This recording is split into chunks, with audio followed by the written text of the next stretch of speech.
Hi, everyone. Welcome back to another live session. I think we're at about 130 of these live sessions, some sort of big number that just always just surprises me to think 130 live sessions. I'll never forget the first time I wanted to go live and I was so nervous.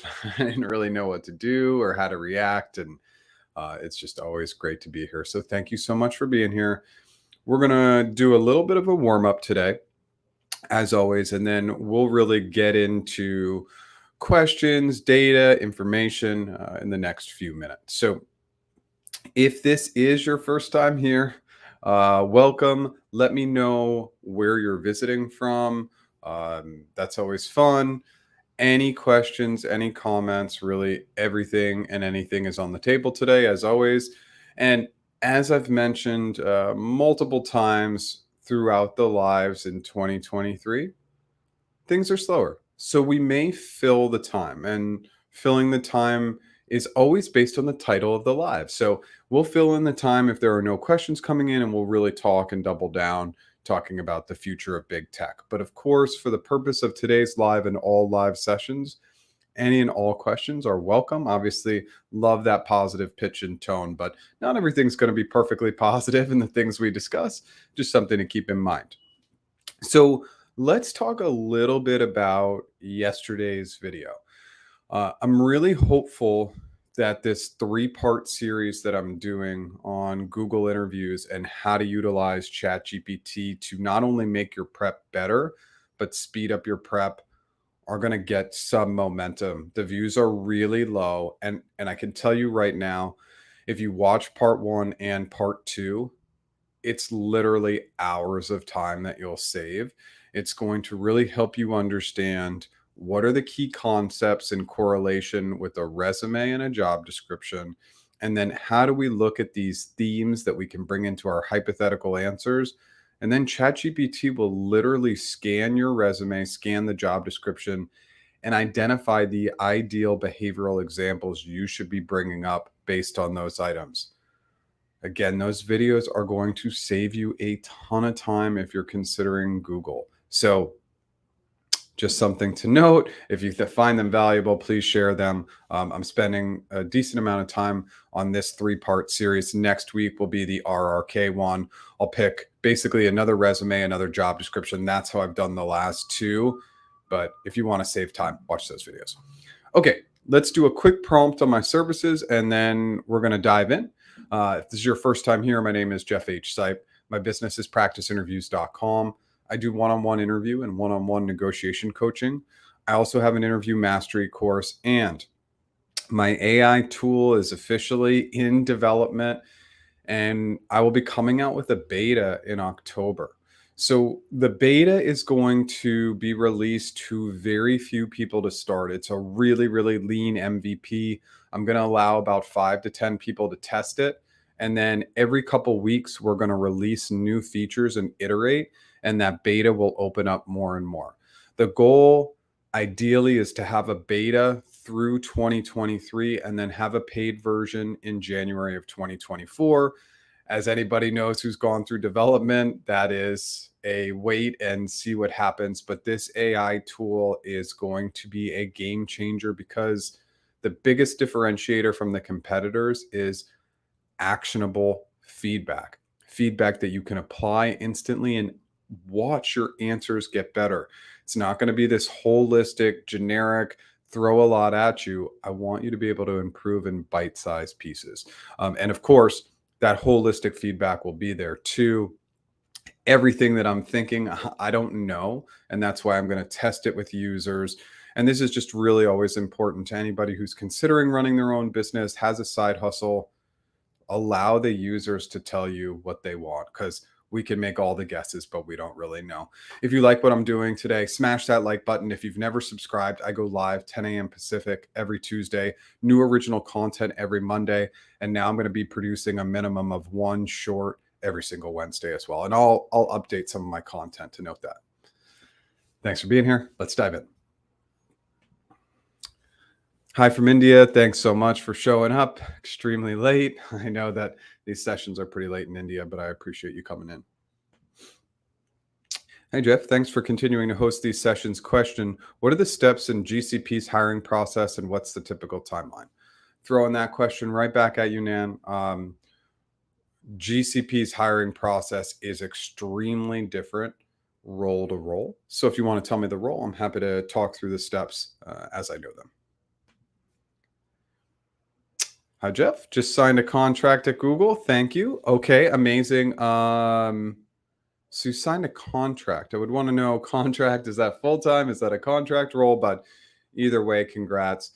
Obviously, anybody who watches these videos and does land a role when you come back into these sessions, it's just validation that the prep and practice is worthwhile because it can feel a little tedious at times.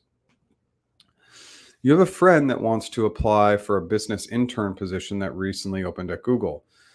There's both a sales internship and a marketing internship. Would it hurt to apply to both? Absolutely not. They can apply to both for sure. And that's what I would recommend. At the internship level, it's just a great level to start to figure out what somebody wants to do with their life. So no, I think that's a great idea. Hi, Jeff, tuning in from Europe. Awesome. Having a phone screen interview for a new business sales AE tomorrow. Do you have any recommendations for this role in the interview?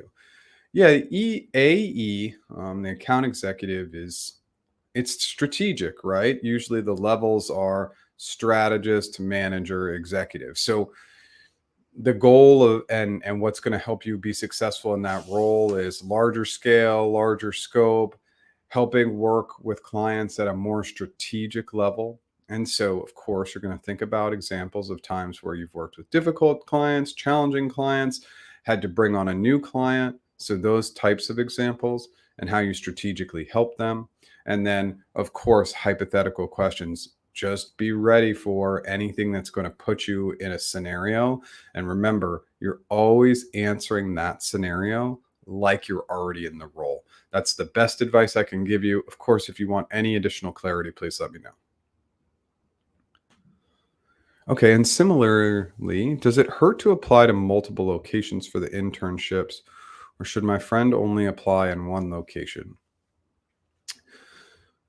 Um, I mean, I haven't I haven't done a job application in forever. I mean, I think that they should focus in on their preferred location or say that they're open to other locations. I think that's fine.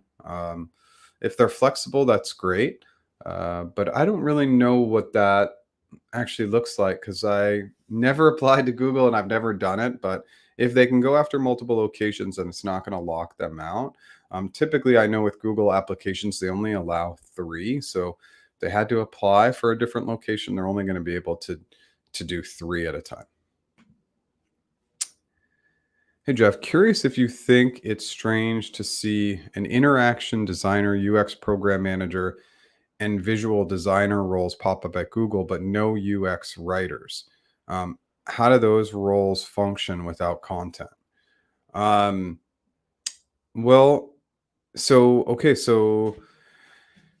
I don't think it's strange. Interaction design, UX program management is going to be overarching, like herding cats, budget, timeline, and then visual design. While there's some tools for visual design, individual creativity and the ability to utilize those tools for success is important. Um, the writing aspect is getting automated. I mean, that would be my best guess. And remember, I'm just guessing, and I don't want to say that AI can write better than an experienced writer, especially a UX writer, but we are going to see those roles get automated out. It's just a reality of the marketplace. The overall writing roles are AI is going to do some damage there. There's going to be a big hit in that space. There already has been, of course, but that will continue. And so, again, I'm just guessing that that's the reason why. Some of this stuff is going to be a slow trickle, right? I think at big companies, I don't know how quickly they're going to automate out roles. Like it can already be happening now. It might take them longer. I would see smaller companies as being a little bit more nimble. But that's my long-winded answer to why I don't believe that they're there right now. Hey, Jeff from LA. Awesome. I've been waiting for feedback for my loop role at GTech for about 3 weeks. Is reaching out to candidate support email risky? I don't want to upset anybody. Well, and let's go to our trusty banner here because I have it and I forget to use it all the time. So this is the support email at Google. If it's been 3 to 4 weeks, you've been through your interviews and you've literally heard nothing and followed up with your recruiter 3 to 5 times, no response, then you should absolutely use this email. That's on them to figure out like what's going on and to get in contact with you. So make sure you use that email. Remember, your recruiter could have been impacted by the layoff a couple weeks ago. So check their LinkedIn profile. If it looks like they're gone, that could just be an indication. But no, I want you to get feedback. So I do think it's a good move. And keep us posted, please. Where should I anchor for a Google L4 senior motion designer role in LA? And what should I realistically expect after negotiations? Motion design is there's a little bit of flexibility, I'm assuming, based on the technical components of that. I would think that this role would land somewhere probably in the mid to high twos, but it may topple into the threes.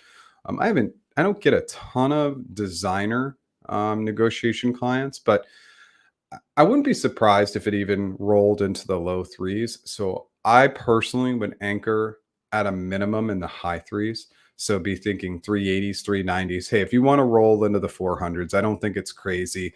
I'm not sure I have the ideal pulse on that. I would think, I'm just going to say maybe high twos, low threes would be a year one expectation. I think for this type of niche down role, that's reasonable. And yeah, high threes to low fours would be my anchor point. Does the hiring process for interns vary a lot from normal positions? Can you give us a quick guide through the journey? So I never hired interns. All I can tell you is typically from what I've seen, it's a few interviews. They tend to lean a little bit more behavioral than hypothetical, just because it's a little bit easier interview, candidly. Um, and the number one piece of advice I would give is to anybody who's going to an internship, really have those great behavioral answers prepared, right? So this could be school projects, this could even be volunteer projects. You're just not going to have the diversity of work experience that somebody who's been in the workforce for a while will. So it allows for more creativity on the behavioral side. And then, of course, scenarios. How would you handle certain scenarios? Coming in with a little bit of clarification, a little bit of a strategy, some assumptions, and good solutions. Really good opportunity to crush those interviews. I hope that helps. If you need more feedback, let me know.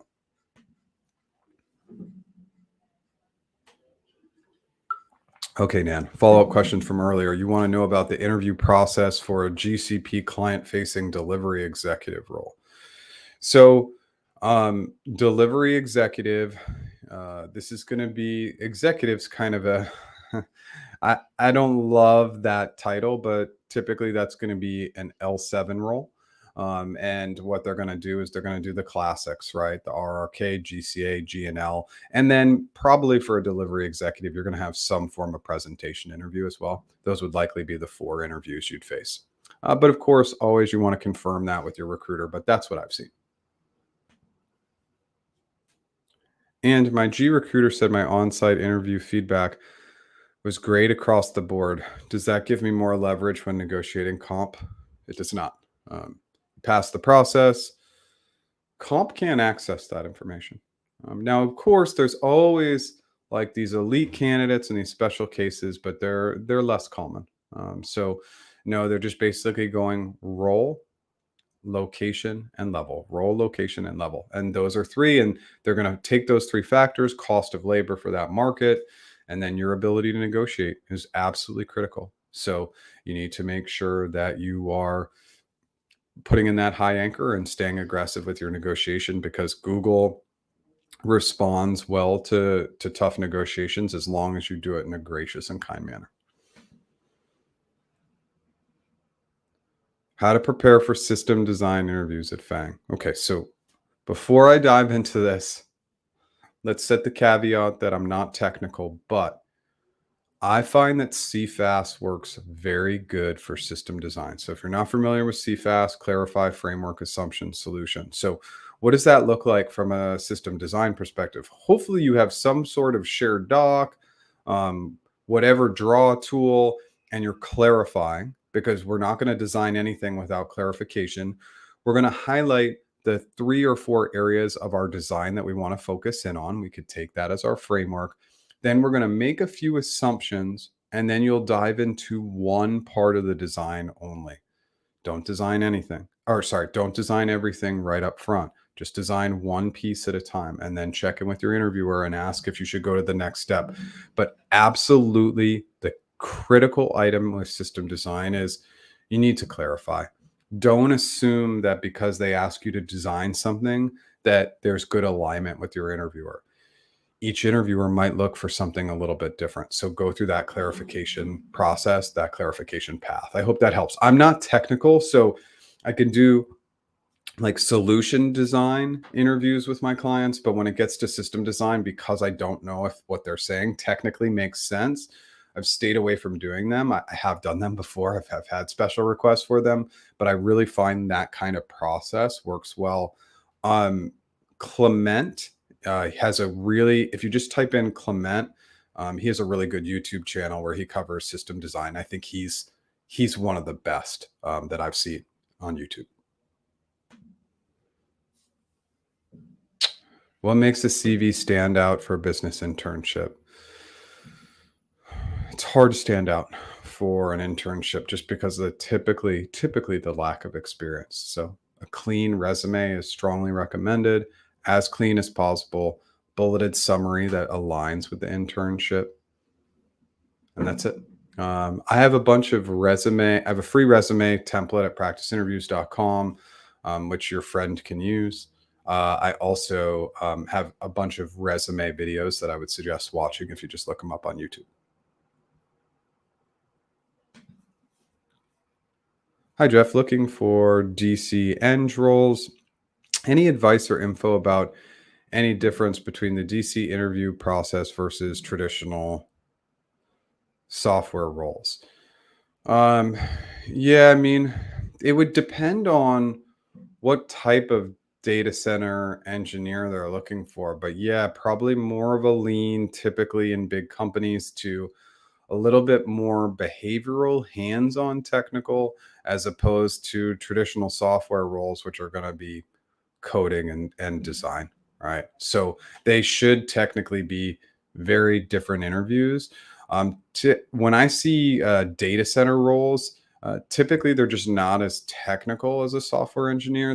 They're more data center specific, so they know the inner workings of a data center, how to troubleshoot, problem solve, identify bugs, really great collaboration, but it's just less technical. It's more of a learned skill set from what I've seen.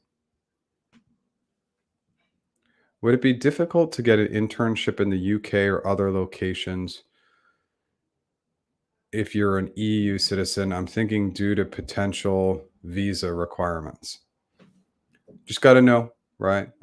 Movement within the EU is typically easy, but obviously in the UK it can be more challenging.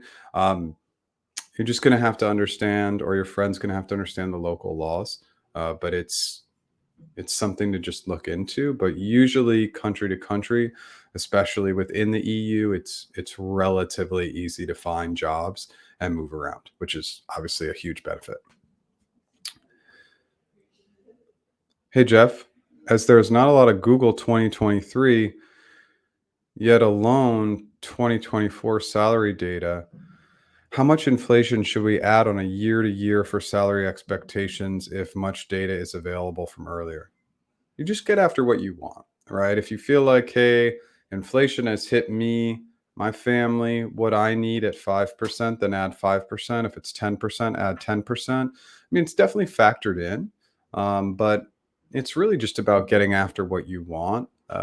You're not going to see, there is a lot of data on the comp and salaries online. You can find that obviously levels.fyi and Team Blind tend to be the two best in my opinion.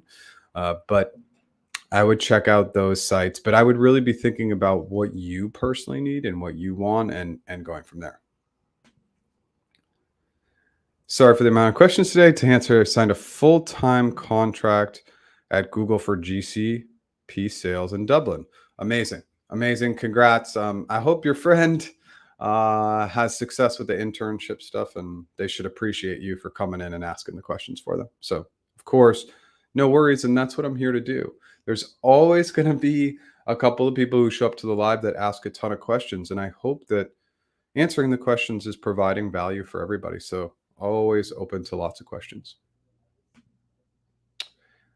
You have an RRK case scenario interview for the TAM in 20 minutes. Any last minute advice? Yeah. Now it's 10 minutes.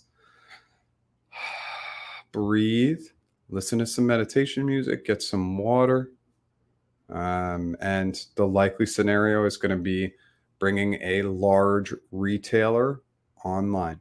So, what are all the GCP features that are going to make that transition more successful? But if you go right back to your computer and prep now, you're using brain capacity. You've done what you can do. Take some deep breaths, bathroom, water.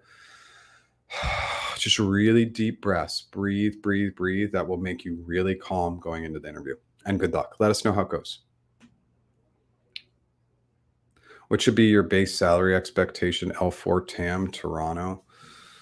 Oh, I had a recent one of these. Oh shoot. I don't know, 120 to 150. No, 150 is too high. Probably like 120 to 135 would be the range, something like that. Hi, cleared the hiring committee interviews for security CE role last year. Tried team matching twice this year, but didn't get selected. Recruiter has gone dark. How do I get out of this situation? So I think the advice I want to give everybody, I don't think, I know, is go to LinkedIn and just look at your recruiter, see if they have the open to work badge. Because if they do, they're gone, right? And so in that case, or if you can't tell if they're gone, we got to use this. If you're technically in this team match stage and you haven't heard back, either your recruiter has been laid off or they don't know how to stay in touch and they simply cannot go dark on you. It's just absolutely unacceptable, right? You're still technically in process. If your application hasn't been closed out, which it doesn't sound like it has, this is the email.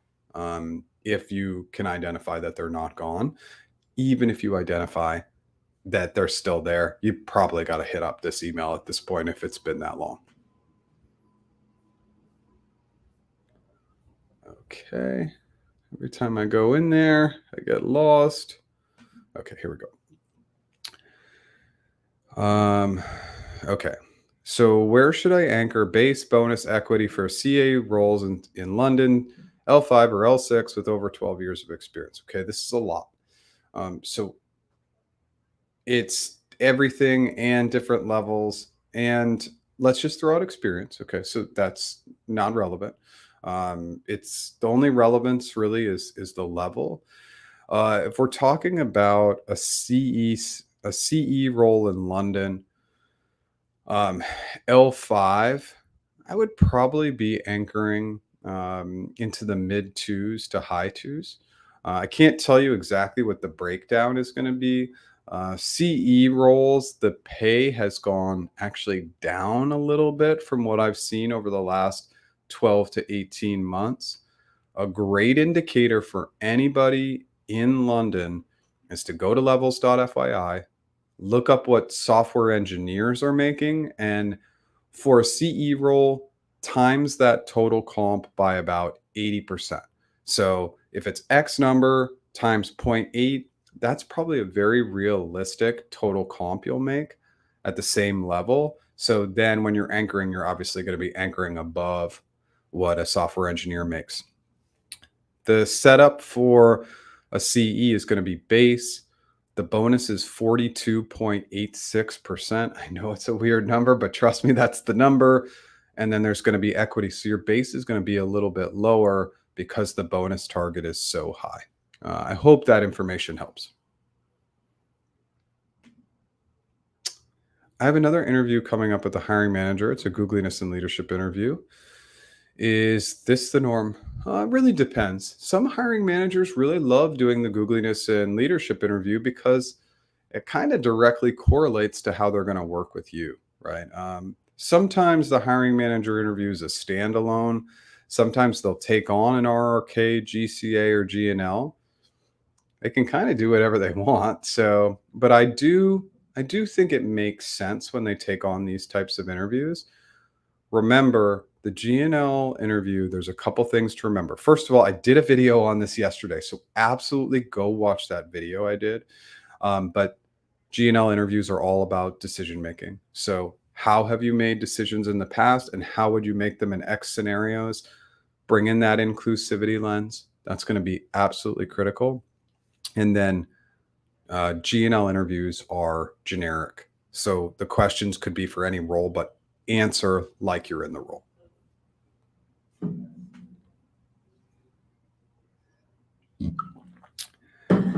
Hi, Jeff. Any suggestions on what you think on the interviews you've had with Google? You're a contractor and you're interviewing for an FTE role.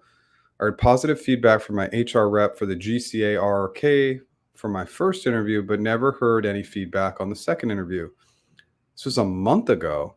Any suggestions on how I should navigate this? Not sure how I should push this along. Well, Lauren, first things first, definitely make sure that you are trying to ping that recruiter. If you haven't had any interaction with them, start by pinging them just to see, like, are they still there? Have they been laid off? Because you're already there, you should really be able to navigate it and get somebody to get back in touch with you. Obviously, this is just a really sad experience. If you need to use this, use it. But because you're internal, you should really be trying to work with them and communicate with them. But if it's been a month, you've pinged them, you've emailed them, they haven't responded, this is usually 24 hours. You'll hear back in 24 hours or less if you hit this up. And again, I'm just sorry to hear that this has happened. And this is where I really try to stay very positive in these lives. Anybody who's watched my content, I'm a pretty positive person, but the recruiting at Google is, I would say it's not excellent. There are definitely a lot of excellent recruiters at Google, but sitting on the other side of it, the feedback I get from my clients it's a little tough. The feedback I get from the community and clients is tough. Lots of ghosting, lack of follow-up, poor candidate experience, lots of incorrect information that is just simply not true. That's happened. I have about 7 or 8 interactions that my negotiation and interview clients have had over the last week and a half.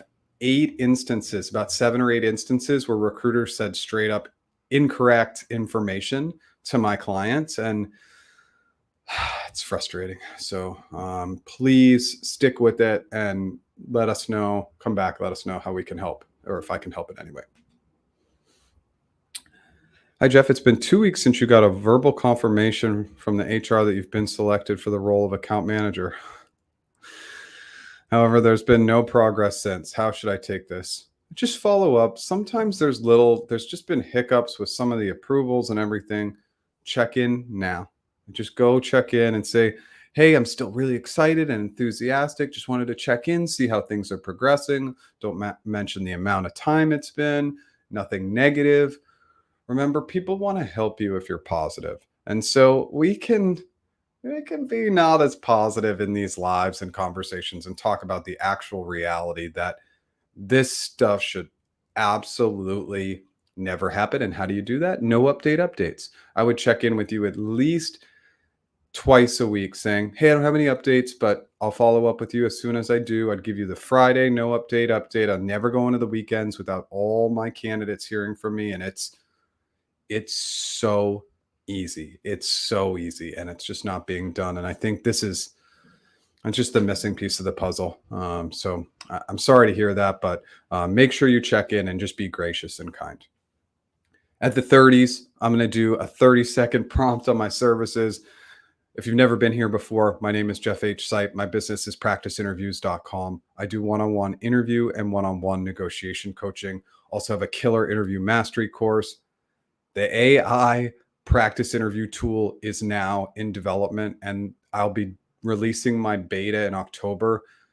Baby steps. I really want to get feedback from you, the users. I think I know what you want, but I can't say for sure until people have used it. So we're going to beta it with 5 to 10 people, iterate. Paid version coming out in January. So stay tuned for that. At some point when the beta gets pretty good, we're going to get a sign up list and get as many people on there as we possibly can for free.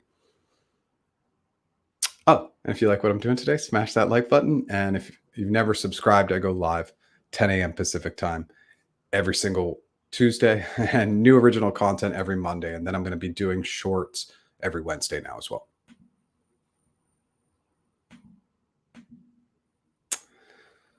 Is there a deadline to join Google to be eligible for CE sales performance bonus in 2024 year?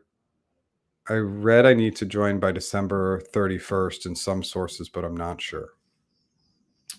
You could get a prorated bonus if you started in 2024, but I strongly encourage anybody who's watching this live, you're guaranteed refreshers if you work for a full calendar year. So you really want to get in this year so you can work all of 2024 and be guaranteed refreshers in 2025.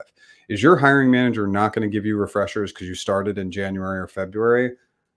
They likely will, but they can't guarantee it. So yes, you definitely want to start this year if at all possible, because that guarantees refreshers. Doing a 3-year project management apprenticeship in big tech, what are the type of exit opportunities I can expect? Hunter, it's really up to you.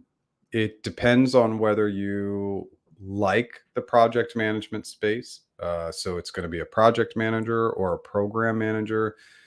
You could try and transition more into a product role, but that's going to be more challenging. Those roles are highly in demand and very competitive.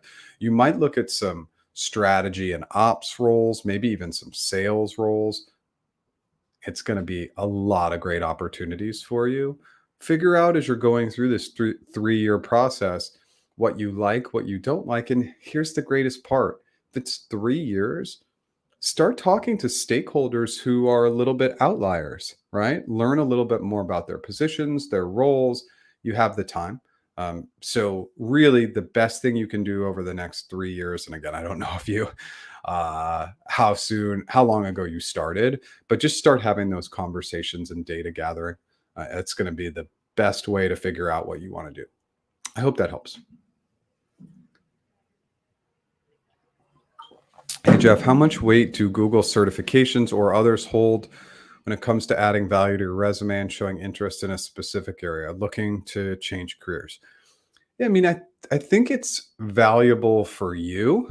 How much influence it has on your potential audience, whether that's a recruiter or hiring manager, that's hard to tell. Some care, some don't care. So I can't say for sure, but it's that learning and knowledge that's really valuable, because what that does is it translates really well in the interview. You're able to talk about project management, or you're able to talk about GCP because you got a GCP certification or whatever it's going to be.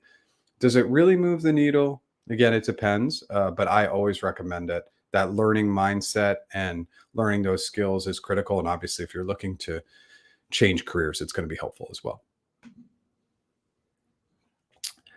As a follow-up, how would you go about making internal moves, especially with roles abroad? Networking? Internal moves. So anytime you make an internal move, yeah, I mean, so if you have this 3-year apprenticeship and you want to move to maybe another location afterwards, or this is just making internal moves. Okay, so internal moves recommended. I really like internal moves at any company after promo, because oftentimes they will say it doesn't impact it, but oftentimes you're setting the clock back. So internal moves, get promoted, then move. Now, going abroad, strongly recommend it. You need to find a team that will support it. And just know that depending on where you are, you may have to take a salary hit to take that opportunity, but I would recommend it. I think some people know my personal story. I had an opportunity in London and I passed on it because the base salary hit was so significant going from Bay to the London. But in retrospect, I would have taken that opportunity because it would have been a great opportunity to travel around. Can't go backwards, but I definitely, with the big companies especially, like the ability to move around and go abroad is amazing. Hey Jeff, do recruiters recognize certifications from Coursera and Udemy? Okay, back to back on that. Um, yeah, they recognize them, right? But do they care is hard to know. It's an unknown. Do I think that these provide value for people? I absolutely do. But do they care? It's hard to tell. Hey Jeff. Hey Jeff, I've been ghosted by two Apple recruiters this month. They reached out to me and said they wanted to set time with me to meet the hiring manager. Okay. After I gave several time slots, they didn't respond. I followed up a week later and then got rejection emails. I'm feeling pretty confused at what I could have done differently. The good, bad news. Bad news is they didn't follow up. The good news is this likely had nothing to do with you. It was probably other candidates were further along in the process. They had somebody internally who was a really good match for the role. The role actually went away and didn't get approved. This really, Sean, has very little to do with you. It's just other things that were totally outside of your control. Apple is a good company. And if that's a desired company, these are desired roles for you. I would just try and stay in touch with those recruiters, even if they ghosted you. Wait a couple months, reach back out if you see a like or similar role. They reached out to you for a reason. You likely have a really good background. You're a good match for these positions. Keep those recruiters' emails and try and continue to poke them and push them. The best way to follow up is when you see a like or similar role, send one or both, the link, 3 to 5 bullets for why you're a fit. In the body of the email, you're actually going to re-put your email address, your phone number, your upcoming availability for the next 2 to 3 weeks, and an updated resume that aligns with that position. If you do that, you're making their lives easier. It's still not okay to get ghosted, but again, my best guess is it had nothing to do with you, just some internal stuff or things that were completely outside of your control. I have an interview with Google for an AS position tomorrow morning. I have experience with all the products, but I don't set them up myself. Will that be an issue? No. And for just so you're aware, for account strategist roles, they're not looking for you to be an expert. I mean, obviously, if you have experience with the ads products, that's going to be incredibly helpful in the interview, but you are not supposed to be an expert. So remember, just go in, be ready to bring in those great behavioral answers, be ready to solve like you're in the account strategist role. They're going to give you client scenarios. And then lastly, for anybody going into these account strategist, account manager, and account executive roles on that ladder, just make sure to bring in internal teams as well. You are not going to be doing all the solutioning on your own. You're going to be working with others to come up with those great solutions. Okay, hope those answered your questions. If you ever had to step back into corporate, which employers would you look to join? So let's have some fun with this. I won't. I won't go back and work for anybody else. And I don't believe that I have to, only because I'm really fortunate, I believe, to have learned a few tips and tricks. I think I know how to make money on my own.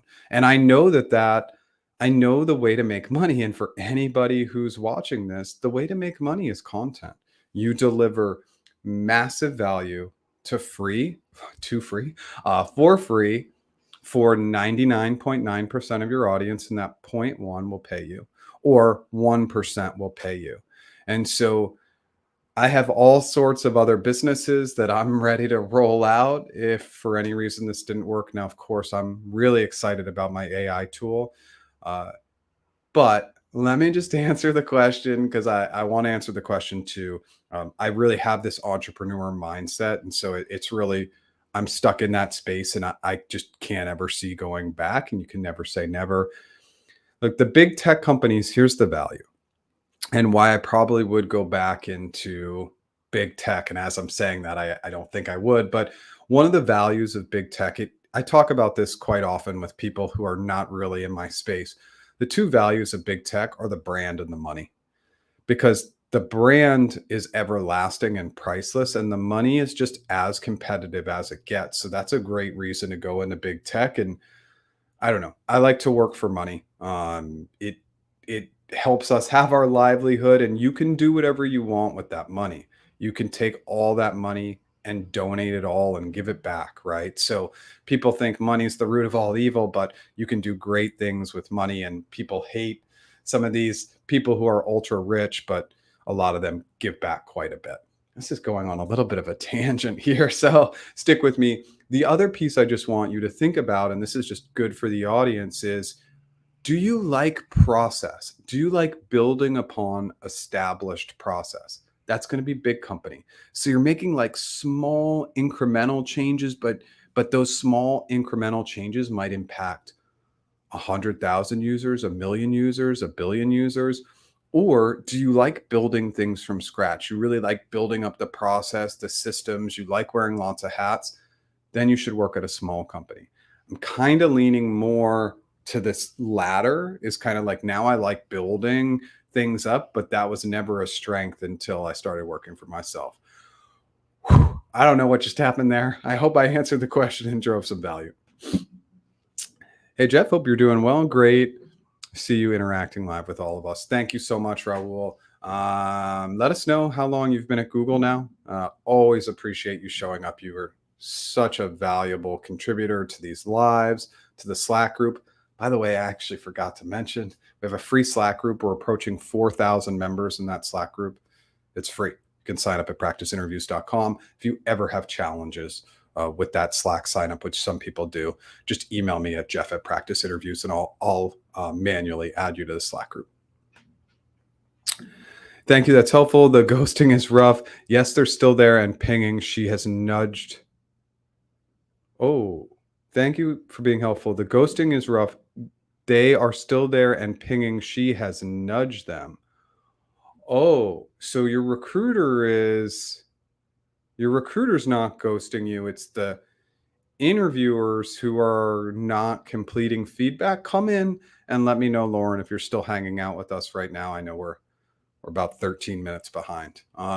Let us know. So, because I want to problem solve for this a little bit more, because if it's been a month and your recruiter's not getting interview feedback, now this becomes a recruiter issue that they're not willing to hold the interviewer, the interviewer's manager, and the interviewer's manager's manager accountable. I'd already be a couple levels above the interviewer at this point if I was the recruiter, because not getting in feedback, if that's the issue, is absolutely unacceptable. And I'd bring it up to the VP level, and I don't care how much as a recruiter I got yelled at. I would be doing my job and supporting you as a candidate.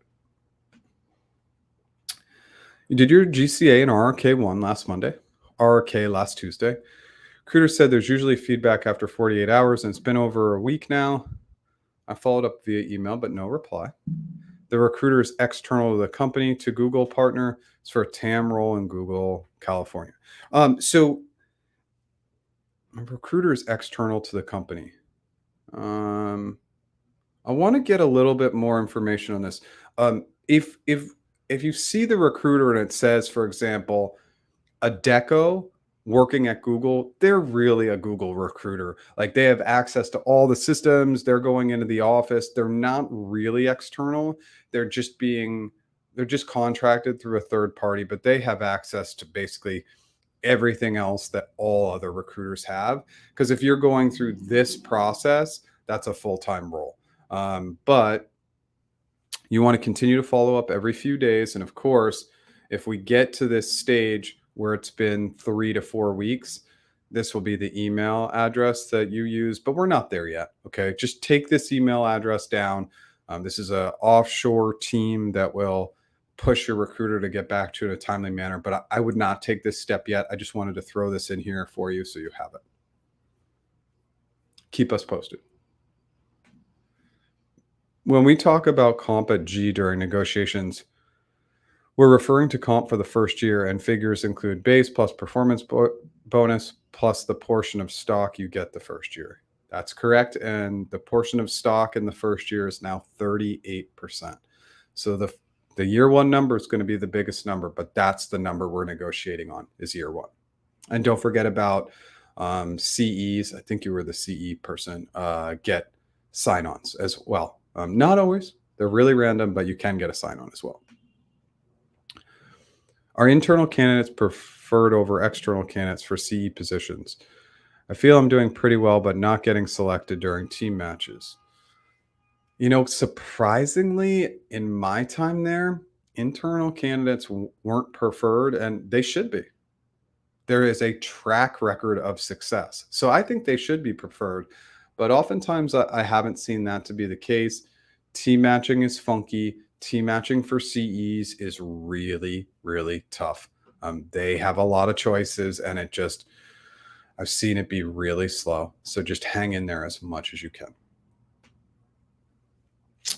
Hey, Jeff, completed my on-site interview a couple weeks ago with GFiber. The recruiter reached out and scheduled a call on Thursday. Good news, bad news? Can't say. I don't know their personality type. Of course, we want recruiters to use common sense when doing this. They should say in the email, great news. I want to talk about next steps. Let's connect on Thursday. And also, they shouldn't schedule it out multiple days to create anxiety for you. They are absolutely not putting themselves in your shoes and not thinking about candidate experience at all. This is just basic common sense. But I can't say for sure because I've actually seen quite a bit of both. Quite a bit of, hey, unfortunately, we're not moving forward. Or they just send this generic email and they're like, hey, great news. I want to get the comp details. Sometimes they want to gather a lot of information from you. It's hard to tell. Here's what I would try to do. I try to get on their schedule today or tomorrow and just say, hey, something came up. Can I hop on your schedule earlier? Because to have to wait 2 days is just, honestly, it's ridiculous. So come back. Let us know what happens. TPM roles vary from company to company. So can you outline the basic roles and responsibilities of TPMs at big tech? Okay, sure. I just want to confirm before I do this, and we're not too far behind now. Some people categorize TPM as two different things. There's technical product managers and there's technical program managers. I just want to confirm that data point. If you don't come back and respond to that, I'll just answer when I get to the end. But yeah, tell me if we're talking about technical program managers or technical product managers, just to confirm. Hi, Jeff. Regards to the title of this session, does that mean there's something will happen for the future of big tech companies? Yeah, the future of big tech companies, something's going to happen. Absolutely. We are moving into economic times where the ability to be nimble and build similar types of products with a way less staff, much easier. I can integrate AI into all aspects of my business and create great chatbots, use ChatGPT on the back end, plus a host of other tools where I would have needed to have full-time team members, contractors. I mean, across the board, the future for big tech is these organizations, in my opinion, are going to get smaller, not bigger. Automation will start to weed out jobs over time. Take a company like Google. What percentage is software engineers? I can't tell you, but it's a pretty big chunk. Are we going to need all those software engineers in 2 or 3 years? No, there's no way. AI, one of the items that is a missing piece of the puzzle with AI is how much smarter it's going to get each iteration. So just an example, ChatGPT 3.5 versus ChatGPT 4 was a 10x improvement just from one version to the next, a 10x improvement. So to 4.5 or 5, it might be a 100x improvement. AI will rapidly uptick the pace of how we automate out jobs. And so I think the future of big tech is there'll be less employees and they'll be able to do the same kind of work or even better work with less people. I know not everybody loves to hear that, but it's here. We can't stop it. So we need to embrace it and figure out, will our roles be impacted? Will we still have a job in 3 to 5 years? And I can tell you right now, I've already mentally adjusted to the fact that I think you could remove me in easily 3 years and definitely 5 years. And I'm planning accordingly for that. And it's a scary thing to have to plan for, but it's just something to keep in mind. Are we planning to not just make our jobs better with AI, but are we really realistically looking at the fact that we can be replaced? And I did a LinkedIn poll. I think it was last week, beginning of last week, or maybe it's been a couple weeks now. And I asked the LinkedIn community, how many people believe that that AI can replace their job in 5 years? Only 18% thought that their job could be replaced. I'm telling you, it's a much higher percentage, but I don't believe that people are there yet with the capabilities of AI. It will pick up really, really quickly. I love to talk about this subject, so I can go off on a tangent, but I'll stop myself there. 7 months, Raul. Congratulations. Amazing. 7 months at Google, by the way, for anybody watching. Google CA has Canada. And it says recruiting specialist, Randstad, source rights supporting Google. Okay. Just wondering if it's normal to go over that 48-hour window. 48-hour window is like a 0%. That is what internally they've said they want for interview feedback. I never see it happening. Never. But this person is definitely, like, I would call them, yeah, they're a contractor, but they're definitely working within their internal Google systems and they're definitely at Google. Okay. So, but not getting feedback in 48 hours is the norm. And just remember, Google's allowed this to happen. There is no consequence for not getting your interview feedback in a timely manner, other than the recruiter might annoy you. If the recruiter's a really good recruiter, they're going to push it up to their lead, but there's no consequence. And this is the biggest challenge with job interviews. There's no stake in the game. Interviewers don't have to be present. They don't have to show up. They can be hungover. They can be checking their email. They can be late. They cannot turn their camera on. So we just need to be ready for all of that. Adjusting to the fact that they're not incentivized to show up to the interview is a really, really critical data point. The hiring manager, they have incentive. Maybe team members, sure, a little incentive, but most interviewers are not incentivized to show up, and therefore they don't. They really don't pay attention. They don't listen. So if we go in with that mindset and then we've prepared and planned really well, we're going to have fantastic behavioral examples that keep them engaged. And then on the hypothetical side, we're going to create these great, very visual assumptions that will also keep them engaged. Working at Apple for a year, want to switch teams. Should I apply online through their public website? Should I expect to go through the interview process again? Different process for internal transfers. It depends on, usually, and I don't know Apple's processes as well. Of course, I have Apple clients, but I don't know their processes as well. Typically, when we switch teams and it's the same ladder, product, program, software engineer, usually we shouldn't have to re-interview. We should just get alignment with our current manager and our future manager to switch teams. You shouldn't have to go through the interview process again. If it's a different ladder, like you're going from program to product or suite to product, for example, you're probably going to have to interview again. But a process for internal transfers, I would do some digging, see what you can find out from colleagues. Just obviously protect yourself and make sure that the data you're uncovering, that you just keep it confidential as much as you want to or need to. I hope that helps.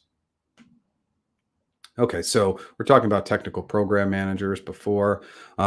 Also, can automation AI or take away TPM roles? Okay, so we're talking about TPM roles and what they look for in FAANG. I would say that most technical program manager roles are the same in the sense that you need to, what I like to call herding cats, which means leadership without authority. You got to bring all the people in and make sure they're getting their job done. You got to keep things on budget, on timeline, make sure the requirements are clean, they're following a plan. You have daily, weekly stand ups. You keep the ship running. Okay. That's the most critical part for any program or technical program manager. Now, technical is broad. Technical program managers are not always and don't always have a background in software engineering. The technical component may be domain specific. So you don't always have to be able to code or be super like computer science, software engineering heavy. You can be more domain technical. And that's what I see across the board. And project managers, smaller scope. Program managers, large scope. Sometimes programs never end or they're large programs. I hope that helps. Now, I'm I'm a big fan of program management roles because I think it's going to be AI is going to support these roles but not remove the people component. I think the tools will make the role much easier, but I think because of the communication skills and problem solving, I think program management in general is pretty safe, and it's something that I recommend to people who are looking to switch fields. Like, I have a lot of recruiter friends who have moved into program management, and I think they're really safe because I think recruiter roles will be gone in probably 3 years. I really like the space overall. What about the future of HR and big tech companies? So I'm going to create something. It's going to be like a LinkedIn post or something. I think you could I personally believe, and obviously, if there's any recruiters on here, take this with a grain of salt. I was a recruiter for a really long time. Um, I think the recruiting role can be automated out today, create a better candidate experience, and just everything would be better without recruiters. Now, the sourcing piece, the finding of the candidates, I still think sourcers are actually a little safer than recruiters. I think you could automate out the comp role. I think that's a very easy algorithm. You create the algorithm, they put in their anchor, there's a back and forth. I think that can be automated. I think the role specificity information that can be automated with chatbots. Um, I don't think you need recruiters today. Some more HR functions like comp and benefits, I think we can get rid of those roles. I think HRBPs and the really human element, I don't see those going away anytime soon or at all. But some of the other roles within HR, absolutely. Thanks so much for the feedback and the earlier question. I've been practicing star format for answers for the past week. Okay, Zachary, star format for behavioral questions. Tell me about a time when, give me an example of.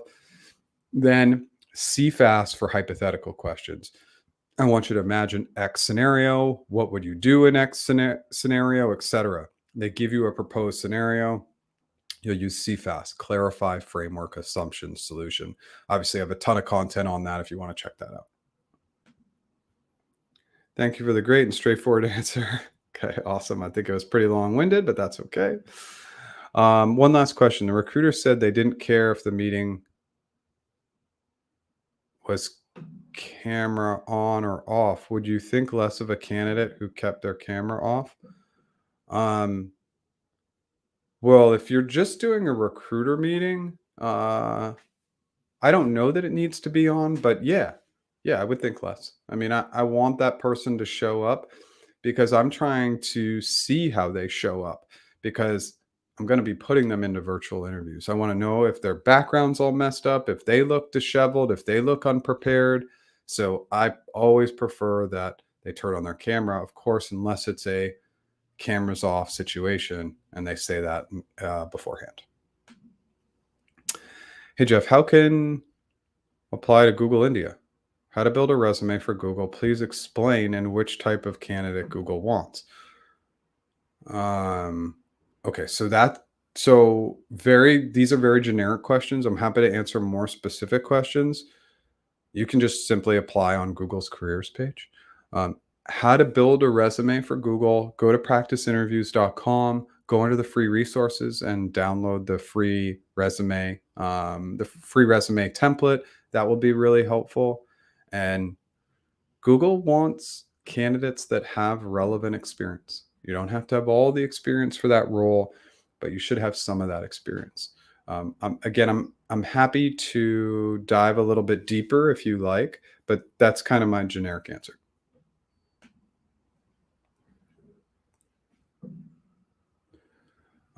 Difference between Scrum Masters and TPMs. Does FAANG hire SMs? I'm not sure what SM is referring to. Why don't you come in and tell me what an SM is? That would be helpful. Scrum Masters, I mean, it just depends on, what's your default process that you like to follow, and obviously following Scrum, it can be really, really beneficial, but it's up to you. It's up to the role. TPM is going to have that component in it, but do they hire just straight Scrum Masters? I haven't really seen that. Tell me what an SM is, though.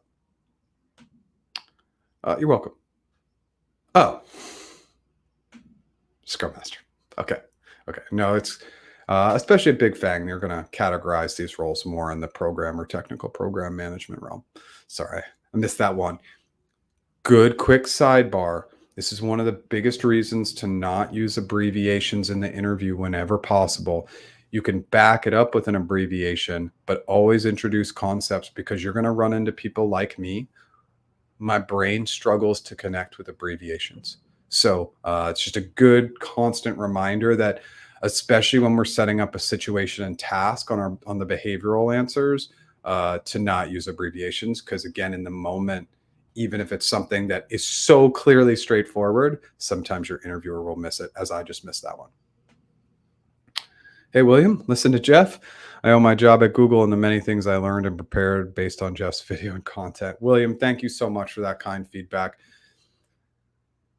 How we take and apply information is the most important part, right? So I'm happy to provide whatever guidance I know. I know a few things. I don't know a lot of things, but I'm happy to always share. And then it's taking what you find to be valuable information that resonates with you individually, and then applying that in other learnings. But so much of the work is done behind the scenes, the work that people don't see. That's what I truly think makes people successful. But of course, I'll take the compliments. Thank you so much, William. Thanks for being here.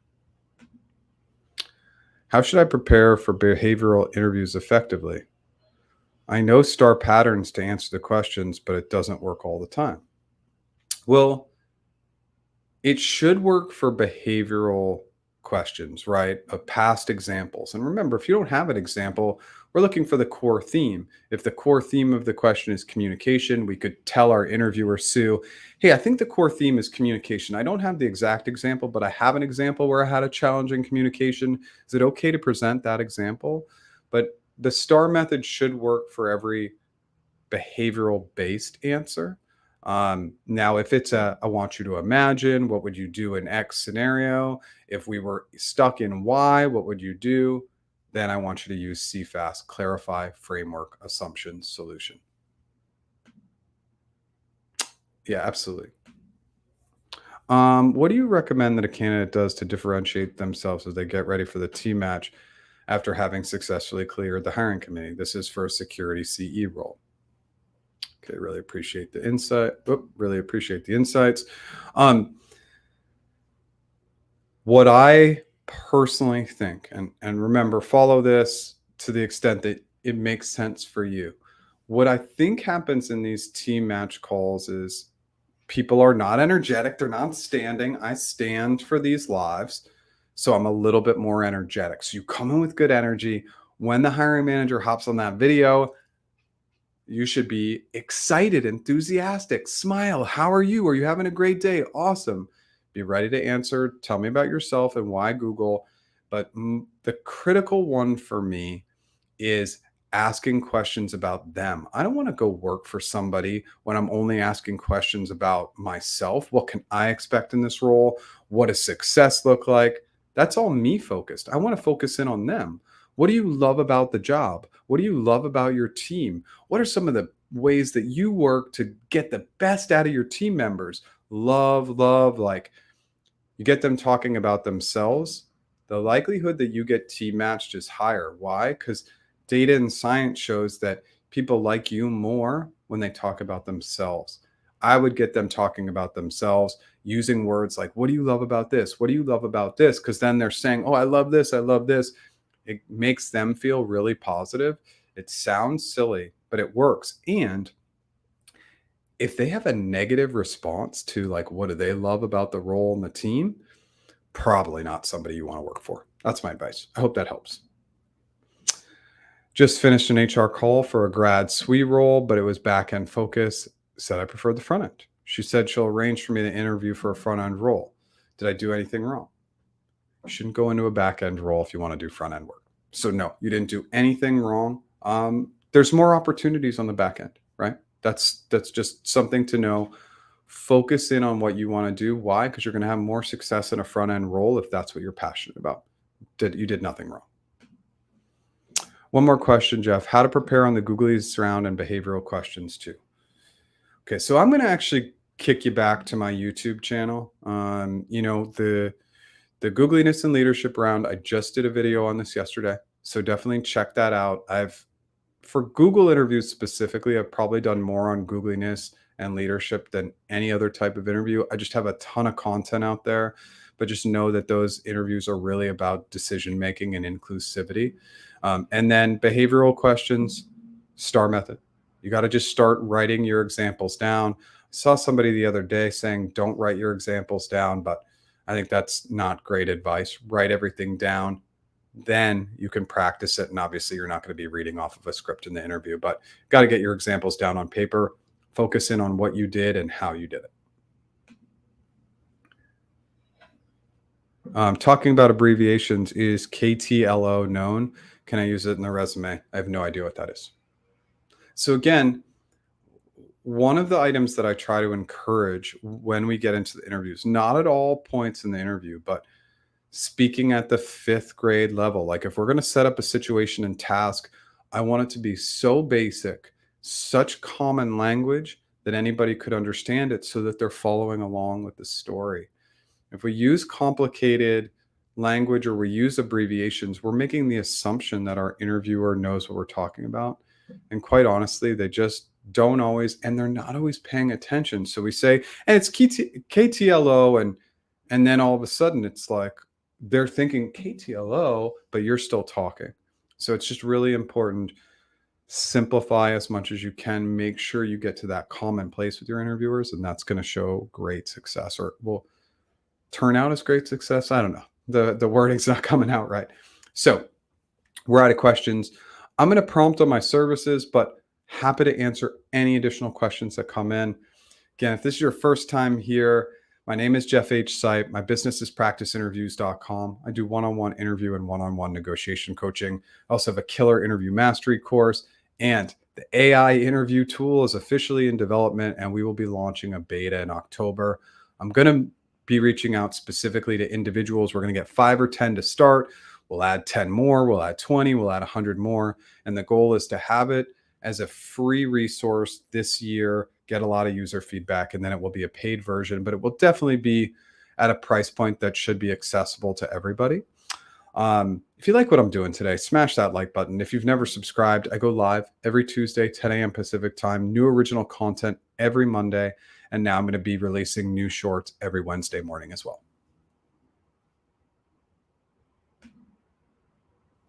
Okay, sure, Jeff. Thank you so much. We still have a bit of an audience here. I will just smile and stare at the camera. Actually, we'll talk about the future of big tech for just a moment. I just want to build in a little bit more space in case anybody else has a question. We're we're at about as many people as we've had in the live today, so I don't want to hop off if people have more questions. But again, my vision for the future of big tech is that these companies will still make a ton of money, but the staff will start to get leaner and leaner. I think we're really hitting the peak of what we'll see from an employment level in big tech, and the future of big tech is automation.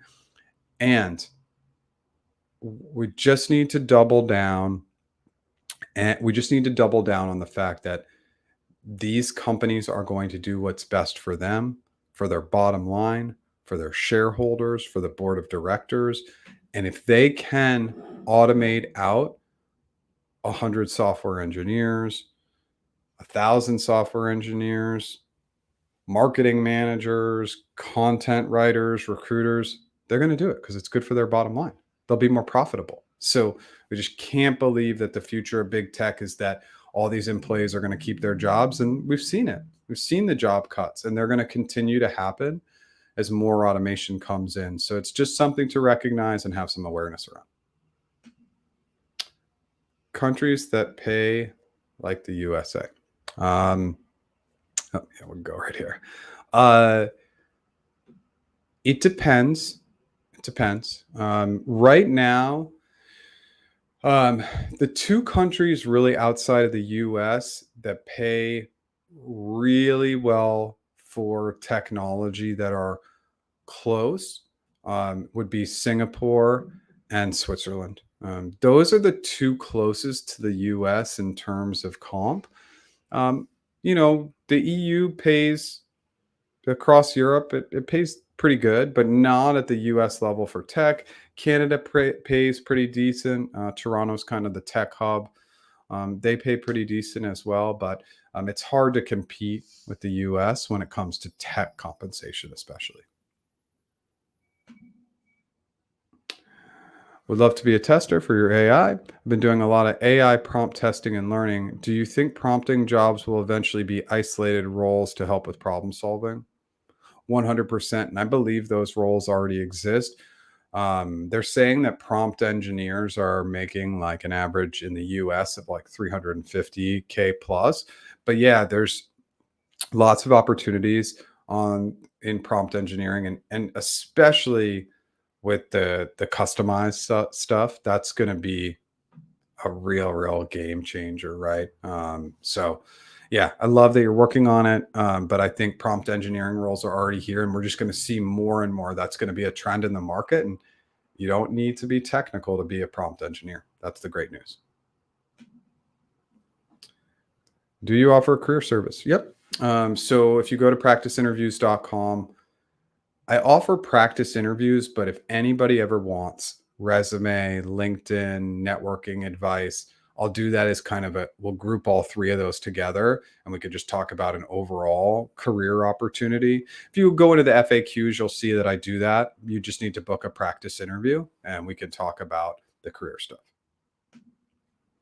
Switzerland, really? Are there tech opportunities there? Zurich. Zurich's the market where there's tech, and Zurich pays. It's definitely the best in Europe. It's not even really close. Zurich pays more than every other market for tech, as far as I've seen. Some Google Suite influencers that are recent hires are saying that their workload is higher than expected before they joined. Is this fewer people having to work more, leaner big tech? Google Suite influencers that are recent hires. It's kind of interesting. I'm not really. So this seems to be these two items don't really seem to be aligned. If they're Google Suite influencers, but they're recent hires, they shouldn't be like a Google Suite influencer unless they were there. They were there for a long time, or they've been there for a long time. I think people are often surprised because Google externally says, "Hey, there's really good work-life balance," and there is. But it's always team to team dependent, and of course, at any of these big tech companies, if you want to do the work, they're going to let you do the work, so you can work 70, 80 hours a week. If you're willing to do it, they're not going to stop you. Typically, Typically, they won't. Some managers will say, hey, chill out, like get some work life balance, but most are just going to let you work. And I'll tell you, I would say my average work week hours wise at Google was about 55 to 60 hours a week. But I also would say that I probably wasn't the most efficient employee. So I needed more time to get things done. How is the London, UK pay compared to California?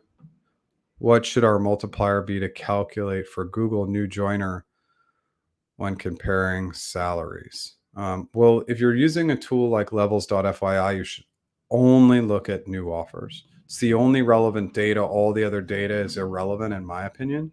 I can tell you that people in London and the UK they're making a lot less, especially in California. I mean, now of course, cost of living up and down in California and London's still more expensive. Even if you look at maybe San Francisco Bay Area is pretty comparable, but just because of the dollar to pound conversion, I still think London is more expensive. Real estate, now that could be a different discussion because real estate in the Bay has gotten so high. But I can tell you that when I was working there and I looked to transfer, and I was a Bay Area employee, and I looked to transfer to London, that my base salary was going to go down 30%. So it's quite significant. The equity is lower. Bonuses are obviously the same, but it's a pretty significant difference from California to London. So if you're really looking, if money is your primary, you're just going to make more in California than you'll make in the UK.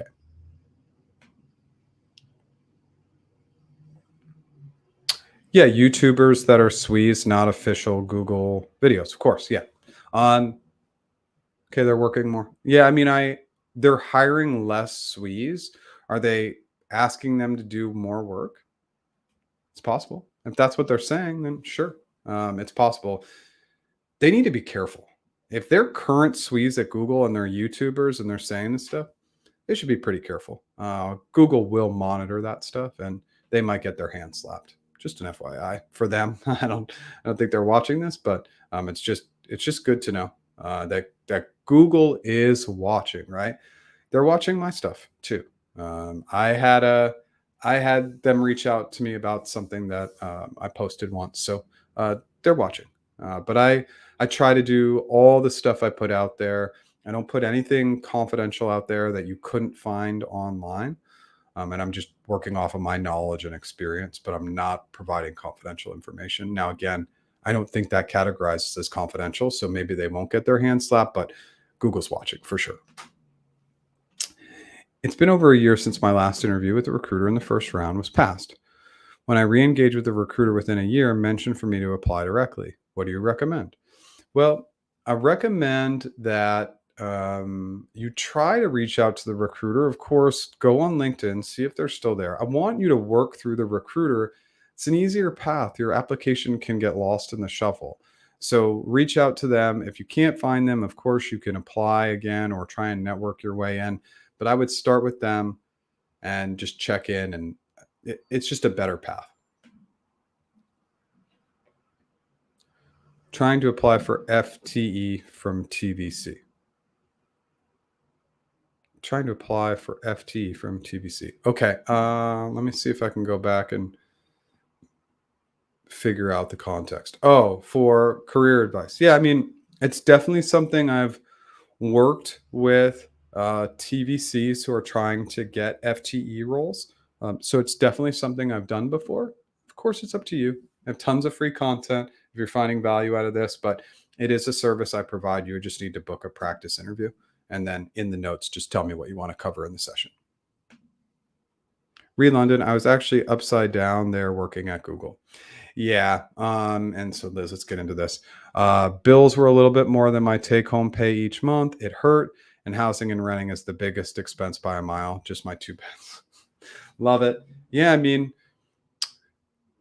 London, especially. I mean, let's talk about London. I mean, clearly one of the greatest cities in the world, the most visited city in the world, I think, for what seems like forever. And there's a reason. It is a fantastic city, diverse, beautiful. It's got everything you would want, right? But It's very expensive, and it's been dominated by banking and finance for forever. Tech has not caught up there. Why? I don't know. I think tech should pay way better in that market. I'd love to see that market come up for tech. It deserves it, but it's just the cost of labor has been held low. People are taking the jobs, so we just haven't seen an uptick there. But I totally agree with you, Liz, and thank you so much for the context. You're welcome. It seemed like it was more along the lines of some say it's a cushy, easy place to work. It's definitely not getting paid to just sit around. It's a lot of work, more than I thought it would be. Um, I think it's becoming less cushy. Um, I think it's becoming less cushy because there's more eyes on people. Is it productive? Is the role productive? Is that person valuable? So I think if it was cushy in the past and some jobs were cushy in the past, that's not the case now. I never found my position to be cushy personally, but I did hear that from some people. No, I don't think the blockchain trend is over. I think there's significant value in the blockchain. Now, could argue the currencies. Now, of course, the currencies are still relatively new besides Bitcoin. So we just don't have enough data there. But the underlying blockchain technology, I think, is super interesting, and will continue to evolve over time. I don't think that's gone. I think it with implementing whatever aspects of AI, ML, it could get really interesting. I'm not a blockchain expert, but the underlying tech is super interesting, and I don't think it's over. You loved working in the EU and working in tech. Just negotiate well. Energy bills were through the roof, so eyes wide open. Okay. Thanks for sharing, Liz. Okay, everybody. I think we're coming to the end, but of course, again, I'm here to answer any additional questions if anybody wants to come in. Really, really good session today overall, really good engagement, and seen a little bit of an uptick through August and September in people attending the lives. I'm going to be live next week, and then I will be off the following 2 weeks. I'm still going to try and release original content, but I'm going to be on vacation and not going live for 2 straight weeks. So one more week to get me live, and then we'll have a couple of week break. If you like what I did today, smash that like button. If you've never subscribed, consider subscribing. I really appreciate the community. I am going to answer any last minute questions and then hop off.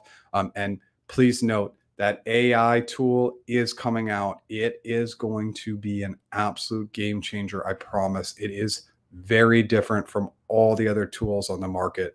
Super, super excited about it. And I'll continue to talk about it in these sessions. So I need your services, Jeff. I have tons of enthusiasm, which needs to be tempered by smart negotiating so you're cash positive in your next role.